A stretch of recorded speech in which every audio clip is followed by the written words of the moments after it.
Λοιπόν, hello, I'm Georgia, and today we're going to talk about demystifying artificial intelligence.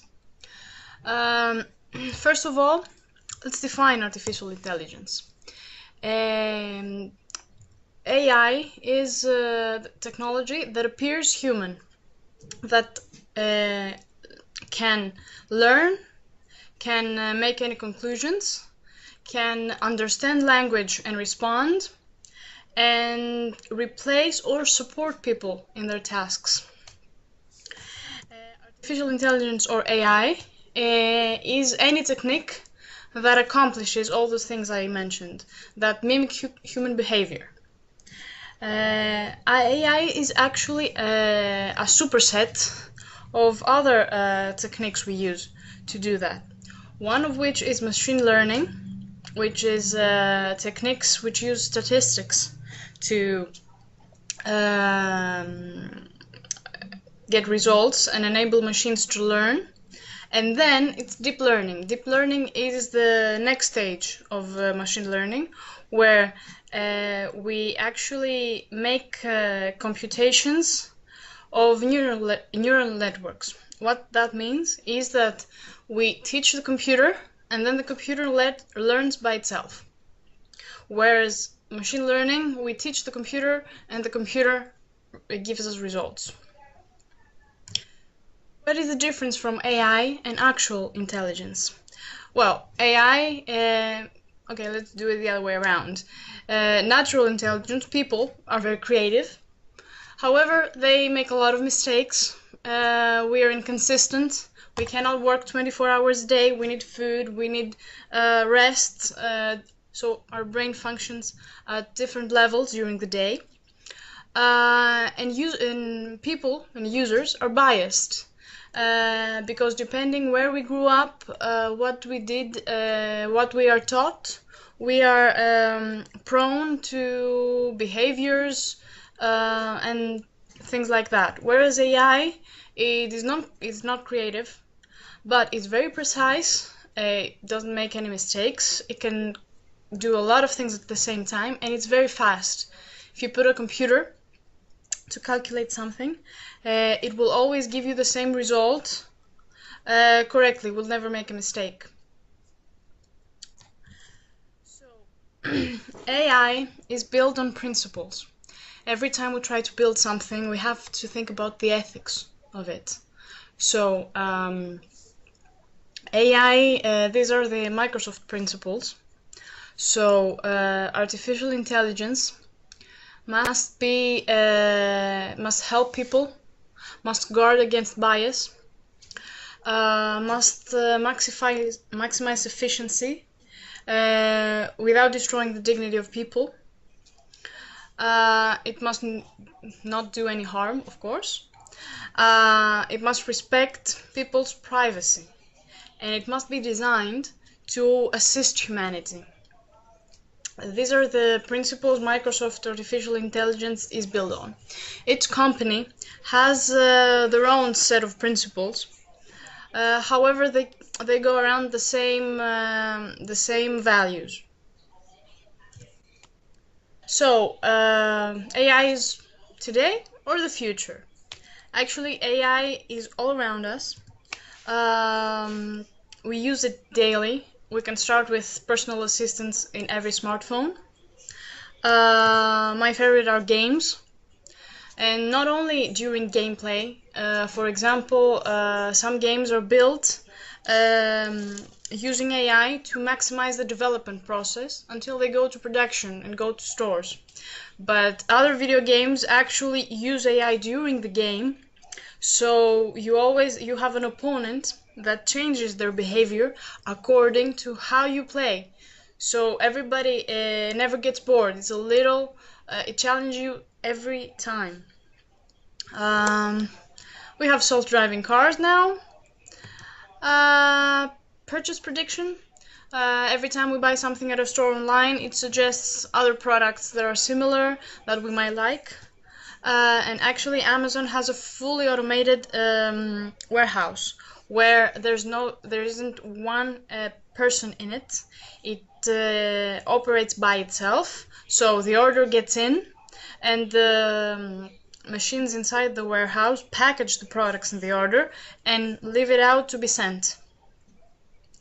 So that's very impressive if someone wants to see it.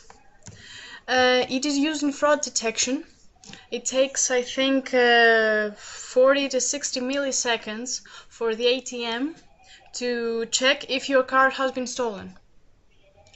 And that happens everywhere, in banks, in everyday services we use. A very surprising example is the news generation. There are some engines that are built that way that they surf the net, let's say, and generate news based on news sites and the latest media, lifestyle, anything. We have smart security now. This is in Japan. It monitors the people that are in the train station. It calculates their height, their approximate age, and how their behavior is. For example, they look sad, they look suicidal, or they look violent for some reason. So they can prevent accidents, they can prevent violent acts in the platform.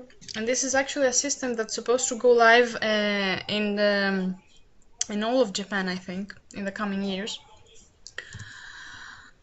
Music and movie recommendation services, of course. Netflix and Spotify can see what you like. They recommend you your next favorite movie and your next favorite song. Smart home devices, of course. We can turn off the lights while we're away. We can have our Wi-Fi connected. Now we have smart appliances in the house. This is a smart broom that actually analyzes the floor, and if there's like a difficult stain, it gives out water, I think, or something. So it takes a lot of effort from our hands. And the latest and most more familiar to us AI is the customer support. There are chatbots everywhere, where you can chat and get results to your problems. So we have come to an age where conversation it's the next wave in computing, and I think we're already trying to pass this step, actually, because most of our lives we're messaging. Even if that's in school, if that's at work or at home or with our friends and our family. So, messaging is the dominant platform. On top of messaging, we have built a user interface, let's say. So, instead of keyboards and tablets, we have human language. We use digital assistants, and we have bots instead of applications. What are bots? What is a bot? It's an application that performs one or more automated tasks. What does that mean? Usually bots are to give us a result.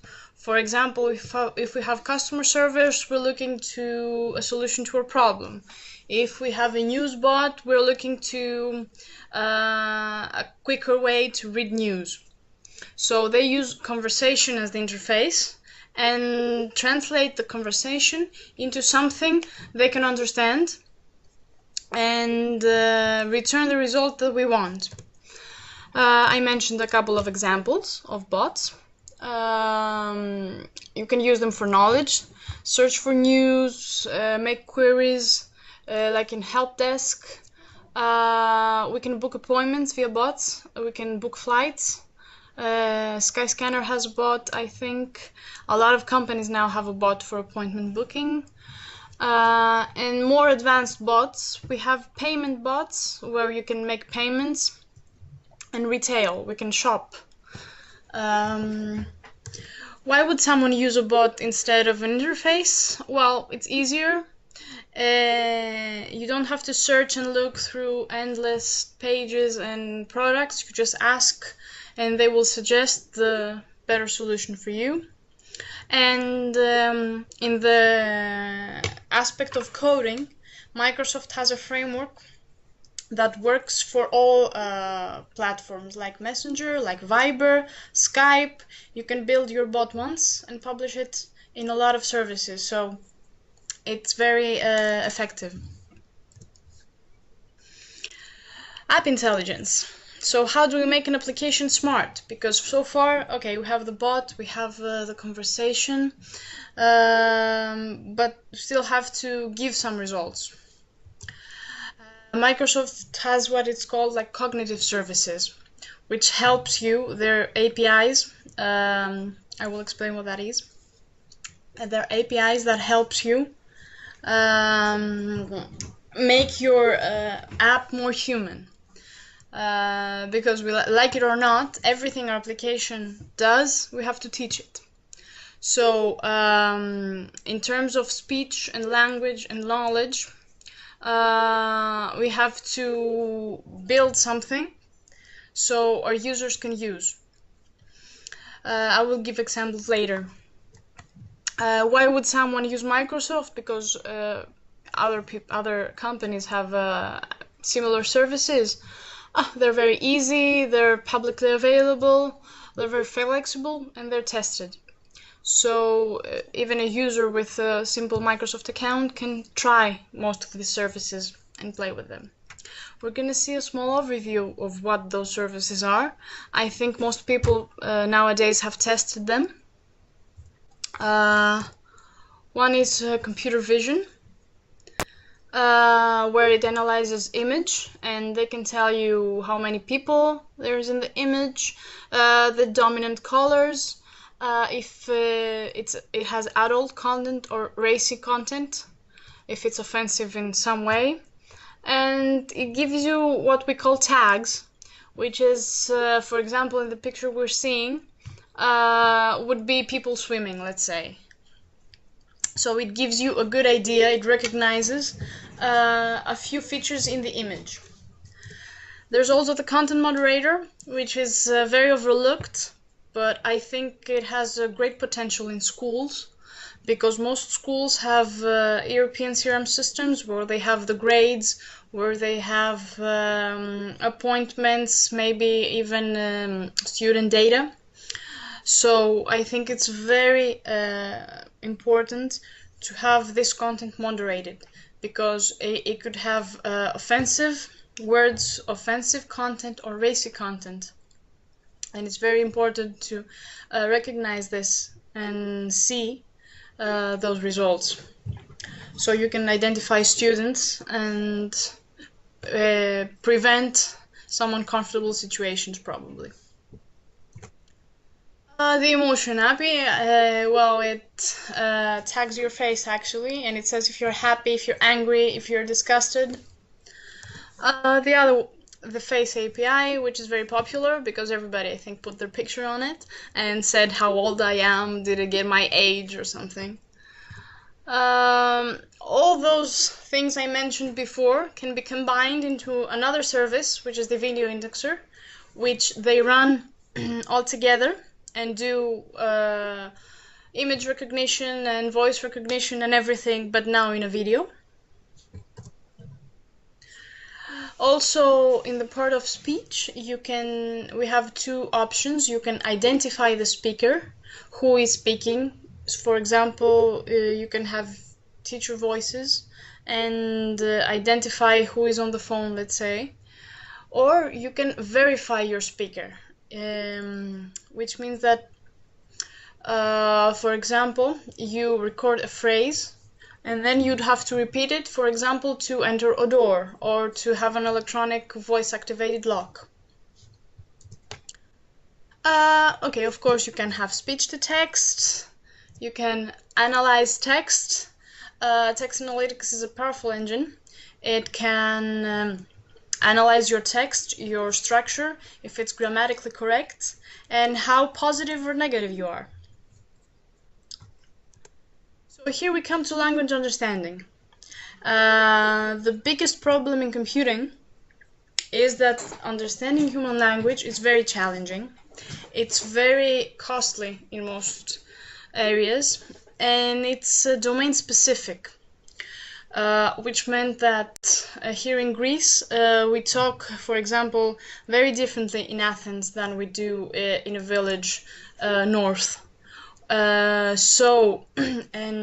people that work in banks have different terminology than people that work in computing. So when you're building in a machine learning model to accommodate all those needs, things are very chaotic. So this is a service Microsoft gives that it's a way to create language models without using code or very complex applications or different things. What you do is you create your own model. The way you create this model is by providing examples. What does that mean? That if I want to train a model to book for a hotel, the first thing I would do, I would take all the phrases that I would use if I wanted to book a hotel, and then input it in that machine. And that machine will create a model for me that the next time I input a phrase, they would tell me statistically if I'm close to booking a hotel or what I'm writing is completely different. These are the models. So you create a model using phrases. These phrases, as we can see later, use labeling. Labeling is what I said, you use little phrases. But, for example, if I want to book a hotel, what would I write? I would write, find me a hotel in Athens. Athens is a city. So, in place of the city, I would create an entity called cities. So, that way, I can make my model dynamic and answer to all my users. For example, if my user is looking for hotels in Athens or Berlin or anywhere else in the world, I could still understand it and give him the correct response. Language understanding is mostly used in IoT, chatbots, and virtual assistants. So the goal here is, if we think about it all together, is in a little while we'll be able to search our environment the same way you search the web. I think artificial intelligence is already here. All we have to do is realize it and take it one step farther. The ultimate question every science fiction movie has is if it will assist us or destroy humanity. But if we think about it, we already use it in military applications, in space exploration. This is the Mars rover 2020. It repairs itself, it doesn't need to be sustained, so we can explore space without endangering our lives. We haven't even discovered our planet. Underwater mining, it's not possible for humans to go in long depths. Of course, medical research we can do with using robots like this, operations all around the world. So what do you think? It will replace us? This is a fun myths versus facts stories I have, because actually what people are afraid of is AI turning evil. There's no such thing as evil. We define good and evil. So what we want is AI to have goals aligned with ours. As we said in the beginning, AI must be designed to assist us. Robots are not the main concern, because artificial intelligence doesn't need a body. It's, as we said, all around us in every service online, so it all needs is an internet connection and a very good computer behind it. Well, intelligence enables control. So, yes, AI can control humans. Otherwise, we would be conquered by tigers and animals way stronger than we are. But we have them under our control because we're more smart. A machine cannot have goals. Well, that's a myth, because every machine we create has a purpose. The lawnmower is there to mow the lawn. So if it didn't have a person running it and we programmed it, it still accomplished that purpose. Missile has a goal. So everything we create have goals. But superintelligence, it's really near. However, it will take a long time to make it safe. Because everything we create from machines, we have to test it, we have to be safe about it. So I don't think the challenge is creating something. The challenge is making sure it's safe and good enough to be widely used. So I will close with a quote, because there's actually two sides to this story. There are people that are very conservative about artificial intelligence and people that realize its potential. I don't know which side are you on, but I think it's a nice thing to think about. So we can thank you very much.